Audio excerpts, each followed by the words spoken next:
Welcome, everybody. Hope you're having a fantastic day.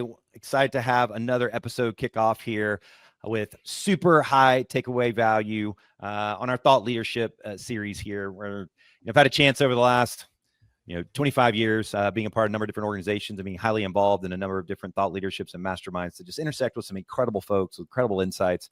And as you know, always committed to super high takeaway value experiences. And got Aaron Schmookler here with me today. And, to the power of LinkedIn, right? And to the power of consistently getting your content out there. And that's how Aaron and I ended up connecting, is between my content I was putting out, his content he was putting out, and my VA managing my LinkedIn account. Was able to kind of bring us together and kind of see the incredible value he's bringing with the Yes Work. So thanks for being on with me today, man. I appreciate it. Thanks for having me. I'm looking forward to the conversation. Wonder where we'll take it. Yeah, absolutely.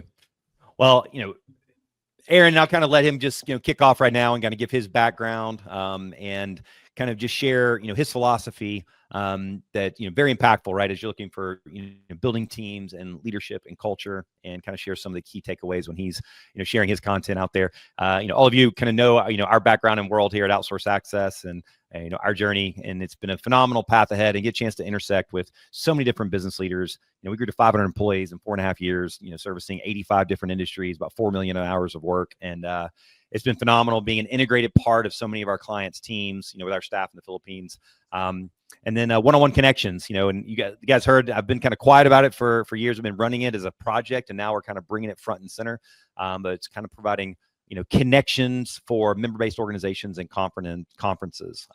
You'll see a lot more coming down the pike on that, but we've done about 40,000 connections so far, just as a side project with a couple of VAs in the Philippines running it for us. So congratulations on all that excellent growth. I appreciate it. It's been a fun journey, and that was just a byproduct. I mean, a while back ago, I did with my EO, which you talked about, Entrepreneurs Organization, my forum, we did a forum retreat, and the whole thing was to come out of it with your personal mission statement, which I'd always wanted to do. I'd never actually gone through a process. I kind of knew what I was about and what I cared about and so forth, but I'd never solidified it. And this guy named Finney and Kelly, and we went through this initiative called the Intentionality Compass. And, he had a workbook, and we had to put in an hour every single morning for 2 weeks. And it was taking a full inventory of who you are, what others know about you. And crazy enough, at the end of it, it kind of bubbled to the surface. And, my personal mission statement is to live a disciplined life of creation, connection, and learning to help myself and others realize our full potential. And it's a bit of a mouthful, but it's also reflective of me. I'm a bit of a lot of life, right? I can get behind that mission. That's pretty great. But connection was a part of it. And yeah, when I was president of the Entrepreneurs Organization chapter during Atlanta during COVID, we couldn't meet in person. And I said, how in the world are we going to keep our members engaged? And so I grabbed a couple of my VAs from my company and a buddy of mine named Jason, and said, can we write some software that we could load all of our members in, and by email, it would connect everybody every 2 weeks by email. And, say, hey, Brad, meet Jason. You're both part, of EO Atlanta. Here's both your websites. Here's both your LinkedIn profiles. You guys ought to get together. It was that simple. But the membership went nuts about it. The organization wrote a global article about it. And we had members from New Zealand to Africa to Europe say, hey, could you run this for our organization? We're like, didn't mean to turn this into a business. This was just a side project to bring people together. And so it's been phenomenal to see kind of the impact, for organizations and for conferences, right? How many times have you gone to a conference and you didn't know anybody before you got there sometimes? And then you get there, they have a mobile app thing where you're supposed to chat with people. Nobody ever uses that thing. And you get there and you try and, shake hands at the bar, and eventually you meet. But what if you signed up for that conference, and before you went, every month you got a connection, say, hey, Brad, meet Aaron. You're both going to XYZ conference in a month, and, in 12 months, why don't you guys get together and connect? And so now it pre-wires relationships before people, kind of get there. So yeah, I try to do it's been that kind of a fun manually. little project. Right. Like I try to reach out to people in advance of going to a conference. It's a lot of work, and often without a whole lot to show for it. So having something that's doing that automatically for you would be incredibly valuable. Yeah, it's and the thing is, there's all those, the chat tools they give you in the apps. I mean, every conference has its own app, and they want you to message in that. But the last thing anybody wants is another place to have to go message anybody, right? But true story. Between LinkedIn and connecting, it kind of helps. So, but anyway, so it's been kind of, that's sort of what's up in our latest developments here. So, Aaron, let's turn to you, man, and kind of hear your background and sort of what translated into the great work you're doing at the Yes Work. Sure. Well, You brought up your personal mission. I'll tell you mine. It's let's do it. elevate human dignity. There it I like is. it. Much simpler. One of the places where I found my own personal dignity challenged is probably about 12 years ago. I was doing work that I absolutely loved in a job that I totally hated.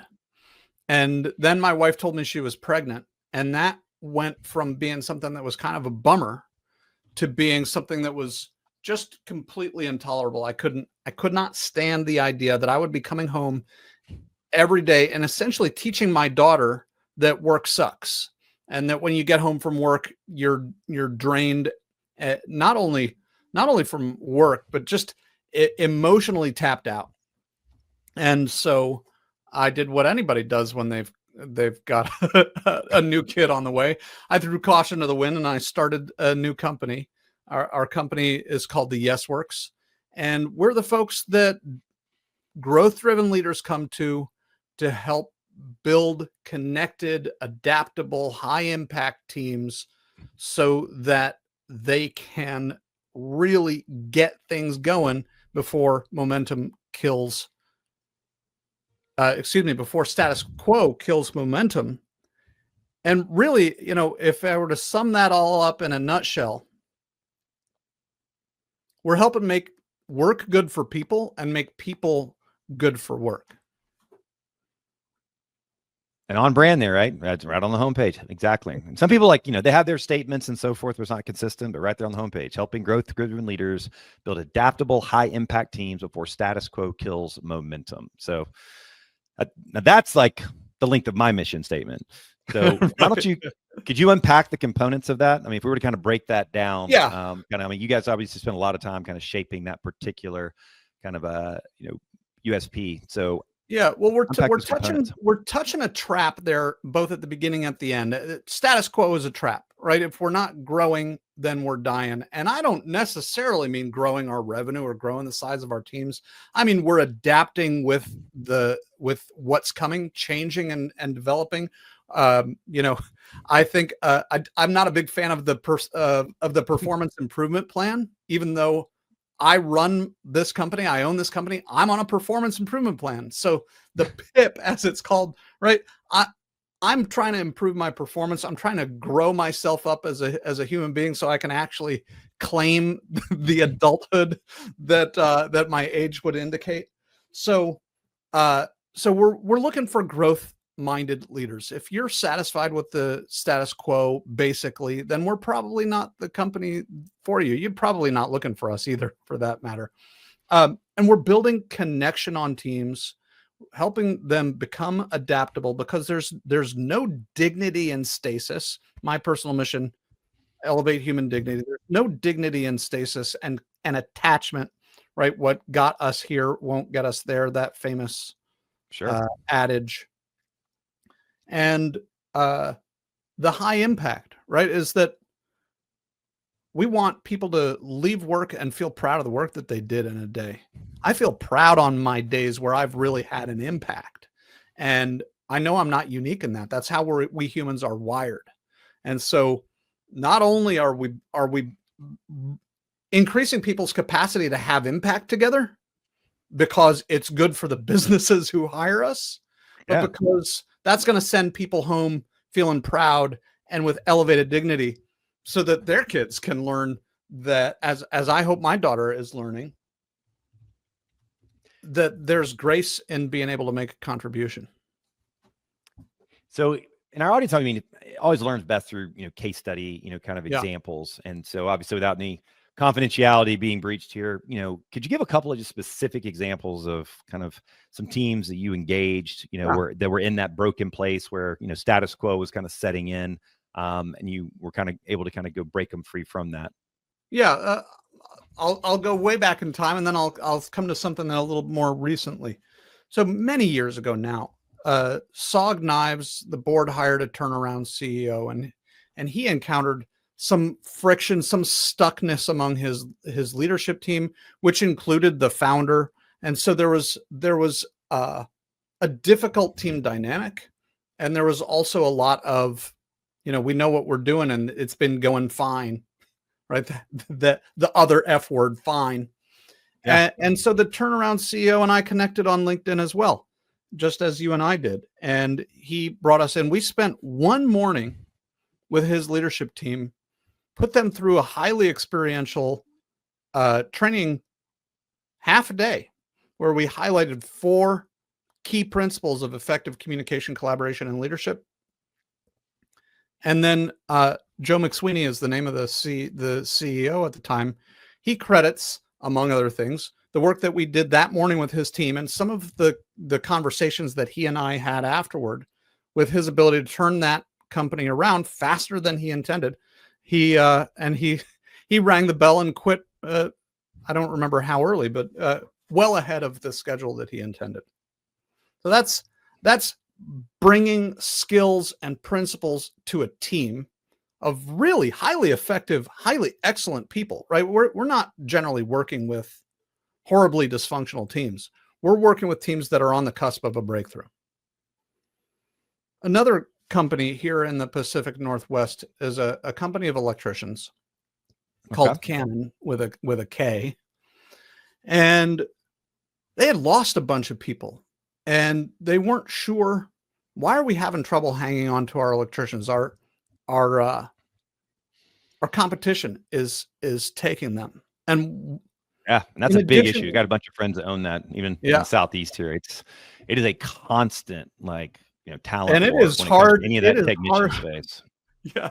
The trades are having trouble hiring people right now. There are not enough tradespeople in the country. And so when you get a good tradesperson, you want to be able to hang on to them.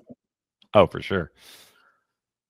So in addition to working with them on those same principles that help turn around SOG Knives, one of the things that we did is we really got into their mission to improve the comfort, the convenience, and most importantly, the safety of their customers' homes, and really helped connect people to that mission. And here's the missing ingredient. What I love about that mission is it's grunt-worthy, right? Comfort, safety, convenience. These are all things that we want every day. Like we even talk about them at home to our kids and our wives and our husbands, right? Those are human needs. Yeah. And there are so many missions that are full of polysyllabic words, and that it's kind of like this could apply to any company out there. They're so vague. They're not specific enough to really sink our teeth into. So they had a mission that was really worthy of sinking their teeth into. We helped make that mission alive.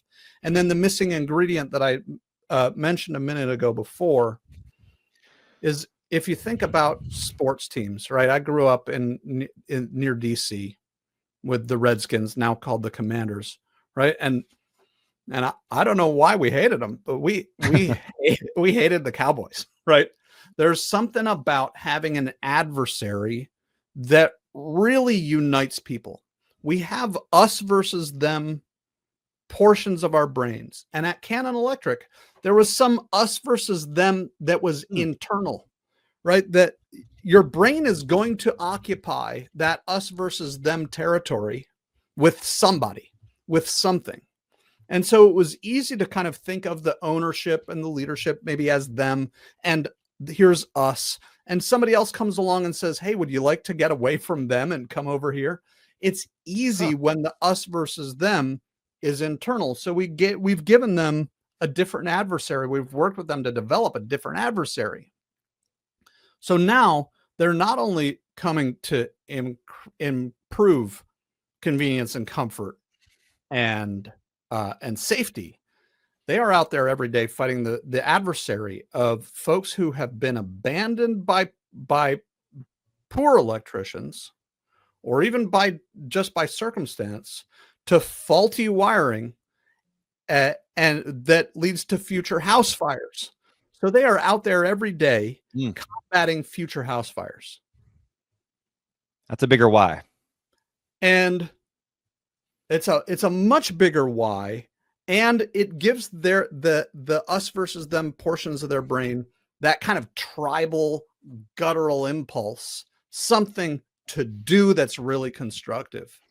And so they're now having, they said almost immediately had some of the best sales and performance that their company has ever had, with only a fraction of the workforce that they're now working to build back up. And so once they get the volume of workforce engaged with this kind of mission-driven, adversary-chased way of being, there's no stopping them. That's really impressive. And I was, again, as I mentioned, I got several colleagues and several clients of ours that are all in that space. And again, because they're navigating, I was just texting him directly your guys' website and said, I'll tell you about it later. Thank you. Because it's, and they've tried all, you can do, it's table stakes now, right? In terms of compensation and benefits and all of that stuff, Yep. right? That's kind of table stakes. It's, it's a fundamental, belief that, at the end of the day, human beings want to know that they're recognized, that they exist, and they want to know that they're a part of something bigger than themselves.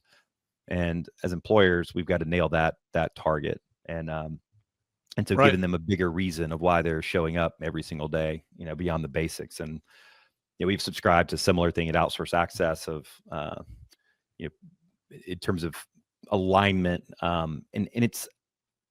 and I love what you're sharing about the mission side. And it's like giving people a different way to be equipped of how they're going about and what they're doing every day. They're preventing future house fires. I probably never even looked at it through that lens, and it kind of puts another level of engagement and quality, to what they're doing. But then also being recognized, right, for what they do by their employer, right? And I know one of the things when Frank Blake was turning around Home Depot, I remember reading an article, and one of the things that he attributes it to was, writing handwritten letters every single day. He'd write 100 handwritten letters, not to managers, not to sub-managers, but to frontline, orange apron employees. And by getting at that level, it kind of rippled back. And so it's actually something I do. And I probably spend 10 to 12 hours, a month doing it. And it's ebbed and flowed kind of in the last year with a lot of growth and challenges we've been doing. And so I've gotten back to it very aggressively.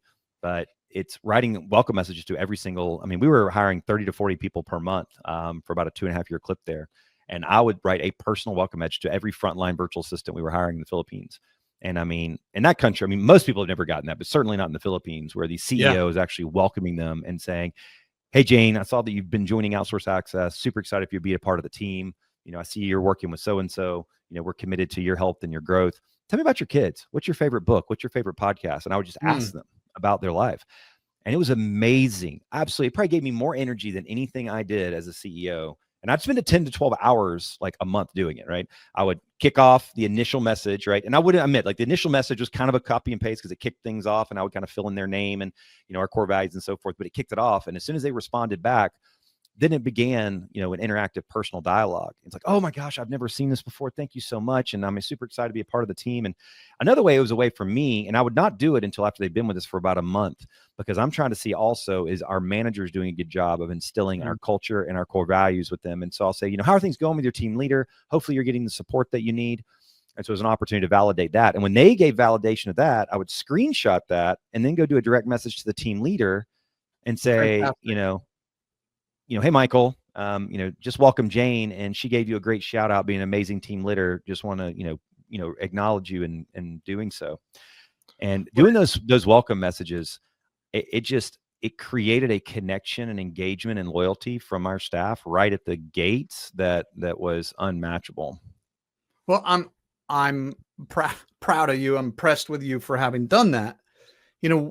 We think about, you said, what does it take to keep people? Well, we got to pay them enough, and we got to do this, and we got to do that. It's all these things that tell us, and leaders all over the country, maybe all over the world, are telling themselves the story that my people don't care. They're just here for a paycheck. And sure, if that's all you give them, then that's what they'll be there for. And what really elevates human dignity is, it's not working for a paycheck. Nobody feels dignified working for a paycheck. When you help them feel seen, heard, and understood, that elevates their dignity. When you ask them questions about themselves their families, when you ask them, hey, I hope that your onboarding has been going well and that your team leader is giving you the support that you need, that makes them feel seen and heard and understood. This is what we all need. This is why your other organization helping connect people is growing as fast as it is, because we're all hungry for real human connection. Yeah. And work is a place, we used to get it at church, people or synagogue, right? People don't do that as much as they used to. People don't go to Rotary and other clubs as much as they used to. People aren't hanging out in their front yards on the stoop with the neighbors as much as they used to. And we, just like we eat too much sugar, we get too much media focused, and it's creating a certain kind of starvation. And so when, as a leader like you, takes the time to help somebody feel heard, seen, and understood, no wonder they feel so touched. Oh, pretty well. It's building on knowledge and experience from others. And as we talked about, it's part, why I'm part of EO Entrepreneurs Organization and for 15 years now, and YPO is because, every single month I'm meeting for, 4 or 5 hours with other business owners and just talking about these kind of things and hearing speakers, and there's all these different masterminds, whatever one you may or may not kind of join. You and I were talking about, earlier, it's so critical to be around others that are just constantly, pushing the ball forward and looking for new innovative. And so a lot of things that have sparked, Jerry Coleman that wrote Never Lose a Customer, wrote Never Lose an Employee Again. I don't know if have you ever heard of Jerry Coleman? No, I'm taking a note on that one. I look forward to one of the top more. 5 speakers I've heard, and I've heard a lot. And he did a 3-hour workshop for the EO Atlanta chapter. And he's the one that wrote a book called Never Lose a Customer Again, right? Joey Coleman. And then he just came out with a book, I think it was last year, called Never Lose an Employee Again. And it was like, we nurture prospects, we nurture leads, we nurture customers, we do all of that stuff. Why don't you create a parallel experience, right, for your employees, right? Create an intentional, drip campaign where you are kind of nurturing and onboarding, your employees. And so, some of those things, you acknowledge and recognize. We got a client in the turf care space, and they've got a bunch, similar to like the client you were talking about, and they've got a bunch of technicians and so forth. Like, how do you turn, get them excited and kind of engaged? And sometimes it's not them, it's their spouse, right? So when I was recommending to them, from another example, is like, send a brand new bouquet of flowers to the spouse of the technician that you just hired, right? Show them that you appreciate them and acknowledge them. Speaking and of this stuff spouses, doesn't cost a lot of money, right? It's just taking some time to think. And so if your mission is something that people can be proud of, here's another way to think about how to really make people's work meaningful, right? If your mission, let's just say, is feeding the hungry, right? We can go to like really altruistic, and it doesn't necessarily have to be something like that. We'll make it easier. Imagine sending t-shirts to your spouses that say, my husband, my wife is feeding the hungry today. Imagine sending a onesie when somebody has a new baby. My daddy, my mommy is feeding the hungry today. And it doesn't have to be something like that, right? It could be like, I think about your business, helping. I have an assistant. I can't tell you how excellent it is for me, my sanity, my business, my customers, that I have an assistant. So, I can imagine you giving your employees' spouses something that say, my husband, my wife is helping restore sanity of executives today, right? Like, what an incredible way to not only make their work meaningful, but to help their whole families understand how meaningful their work is. Yeah. Because at the end of the day, it's where you spend the vast majority of your life, right? And so it's when I kind of have everybody involved in that whole ecosystem. And the more we talk, man, we could continue to build on, because it's as I talked about in the beginning, I think that's what I drew is, culture. There's a reason why the culture eats strategy for lunch, as cliche as it is, right? Yeah. It is what ultimately binds and kind of brings people, to your point about when you're saying feeding the hunger, one of the things that's very unique so I got a chance to speak at the headquarters of the United Nations back several years ago. And I'd never heard about the Sustainable Development Goals, United Nations Sustainable Development Goals. And I got a chance to speak with a bunch of other entrepreneurs about how we could bring them to kind of the help the entrepreneurial organization to be able to activate these globally. And so 200 entrepreneurs from all over the world came to the UN headquarters in New York. And I learned about these SDGs. And it's basically every element, these 17 different categories that touch every element of humanity and the environment.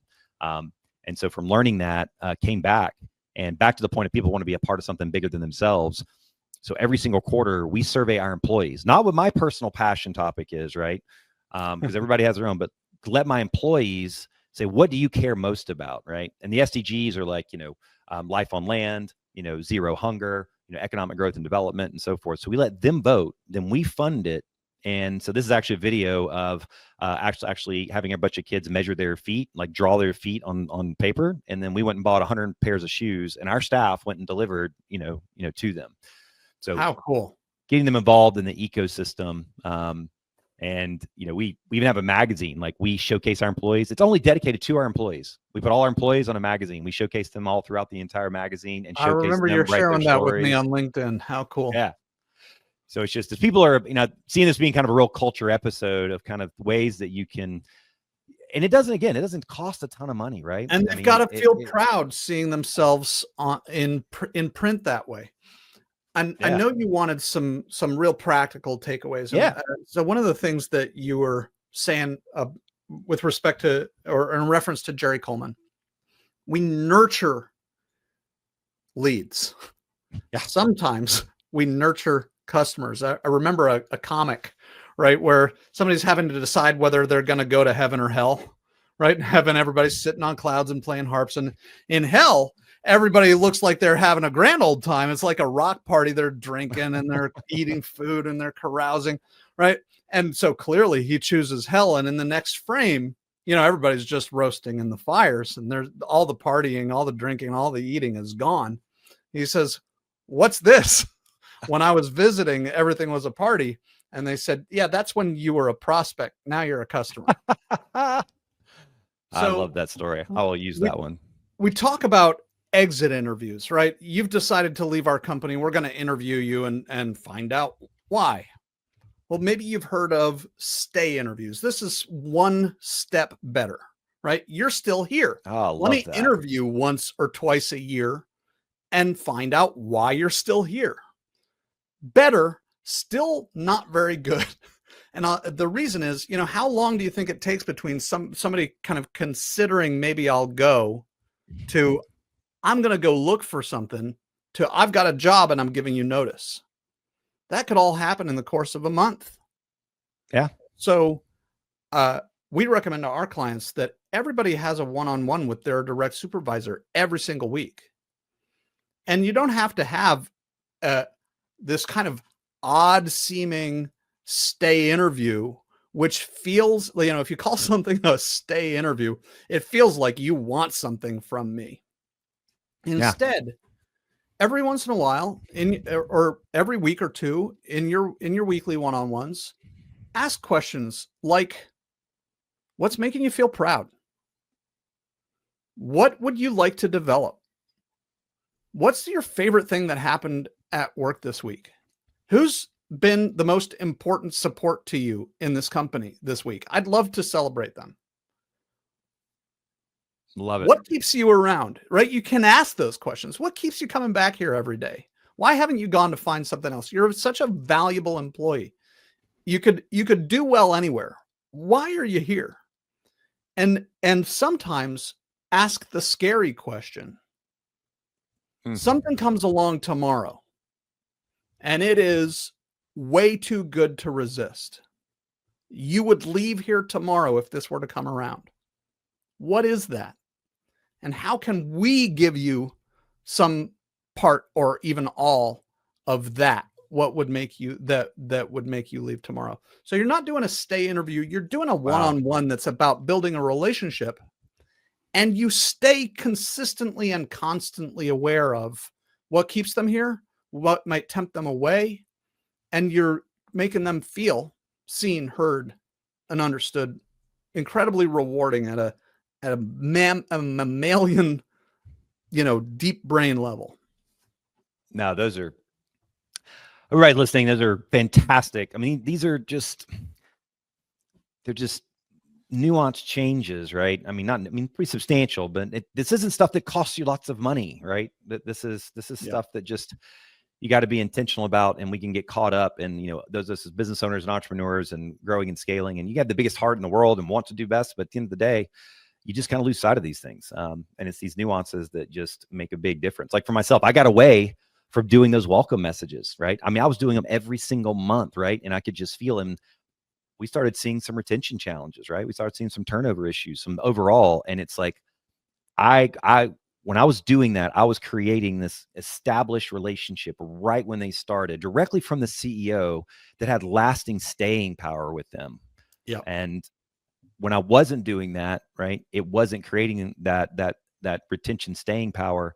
And it had way more power than I impacted when I kind of got back to doing that consistently and seeing it. So, it's sometimes the things that like, you spend 12 hours a month writing letters to like employ, like, yeah.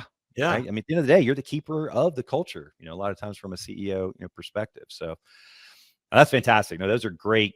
That's a very high takeaway right there. I will definitely be sharing with my team as far as thinking about the stay interview, right? And, asking people, because you never know what's on their mind. It reminds me actually this process we do with when we go down the whole outsourcing BA world is, we have this 2-question exercise that we do. And so a lot of businesses are like, I don't even know where to begin. Like, where are we going to figure out what we can, because you got an assistant, right? You began and you kind of figured out what you're going to have them do. And it ended up being a major cultural impact, more so than I realized, with their existing employees. And these 2 questions are just simply, and we tell CEOs of businesses, large operations, I said, look, these 2 questions, that's it. Send these 2. What are you doing that you don't feel is the best use of your time? And how many hours per month are you spending on it? Right. What a great second set of questions. And you got to we tell them, like, look, we got to give you psychological safety, right, to be able to answer that question, right? And it's actually something on all my podcasts. I mean, I got a couple different ones to do, and I always kind of share this as for people to kind of explore, this path. But it's, what are you doing that you don't feel is the best use of your time, right? And then how many hours per month are you spending on that task, right? Because that's the other question. Is a lot of times, you got to give people psychological safety to tell you things they don't think is the best use of their time, right? Because it's those things that they're doing that aren't the best use of their time that cause them to quit a lot of times, right? Because they're having to do that stuff that doesn't fire them up and their feet don't hit the ground, the things that they love doing, in the business. That's so true. And so this is actually the 2 questions. So it's, what are you currently doing you don't feel is the best use of your time? List the task and how many hours you're spending per month on it. Because a lot of times people are like, I don't spend that much time on that. I won't list that and so forth. And it's amazing, right? And we've done this probably with thousands of companies at this point, from startups to, we got a $250 million pharmacy in Wisconsin that we just did this with a CEO. And then the second question is, from where you sit in the business, what are things on the radar that you want to be doing or you think we should be doing to add value that we aren't, typically due to time, money, or knowledge constraints? So you're getting people to tell you what are things that they want off of their plate that they don't think is the best use of their time. And then what do you think from where you sit in this business, right? You may be in marketing, but where do you see in our business, what are things that we should be doing that we aren't doing due to time, money, and knowledge constraints?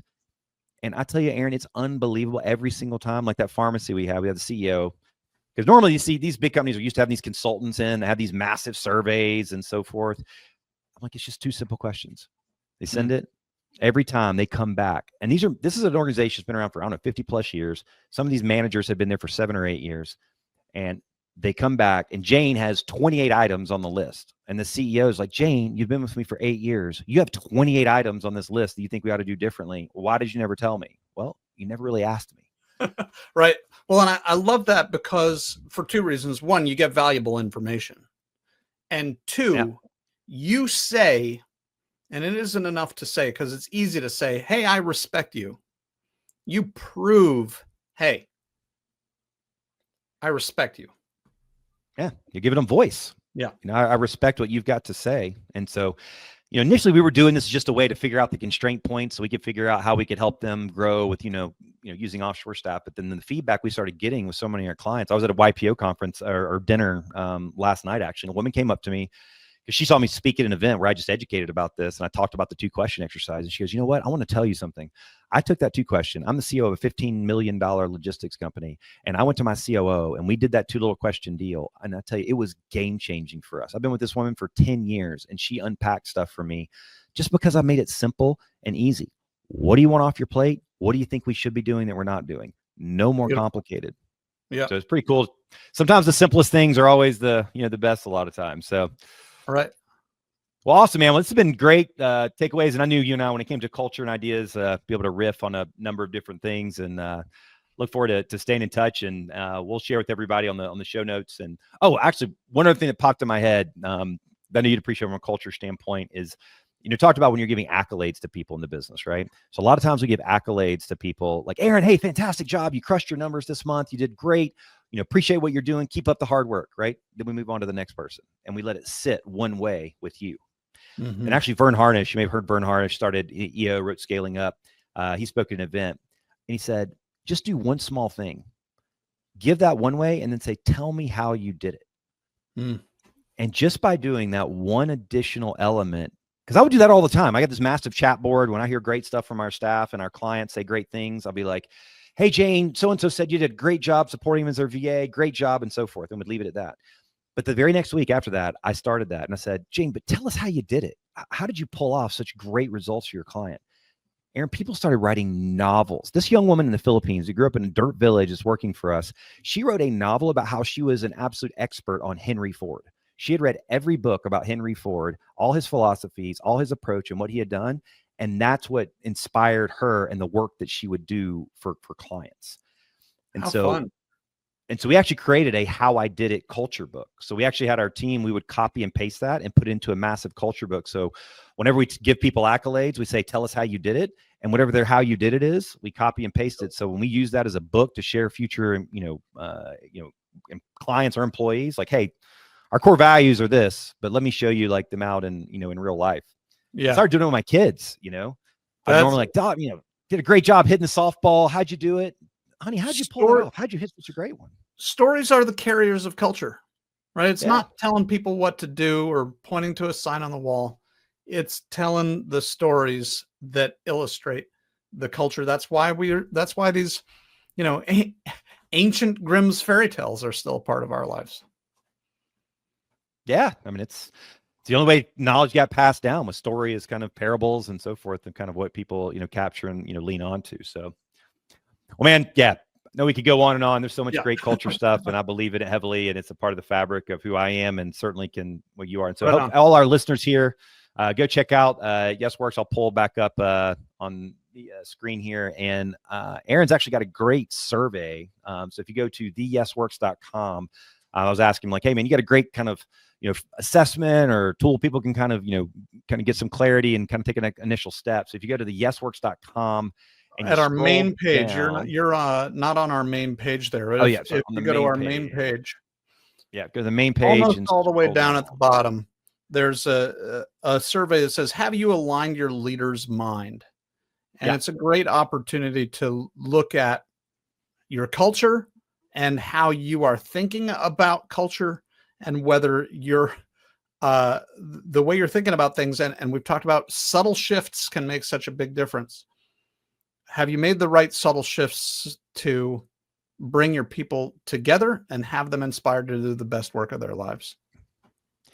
Yeah, so you scroll right down, click on take the survey there, and it'll pop up here. And so it's an 8-minute survey, and you can kind of run through and get started. So yeah, no, it's fantastic. And we'll put that in the show notes, and I'll make sure to push it out on LinkedIn. We kind of share to everybody. And as Aaron said, you can kind of connect with him here on LinkedIn as well, and ping him there if that's kind of your medium of communication. He'd be happy to send you the link directly to take that assessment and connect up with him and see the content that he's pushing through as well. And we'll be pushing this through on LinkedIn Live as well as kind of another reference point. So appreciate it. Well, enjoyed it, Aaron, man. Thanks so much for your time. And man, every time I get a chance to talk about the culture stuff, it kind of just brings it back to the surface for me, and just how critical it is, and make sure don't let those things fade that we do on a day-to-day basis. So I appreciate it. Appreciate you too. And thanks for having me on, Brad. I love what you're up to. Absolutely. And all of our listeners, as always, as I mentioned, that 2-question exercise, if you shoot an email to tools@outsourceaccess.com and just put YesWorks in the subject line, that'll let us know where it kind of came from.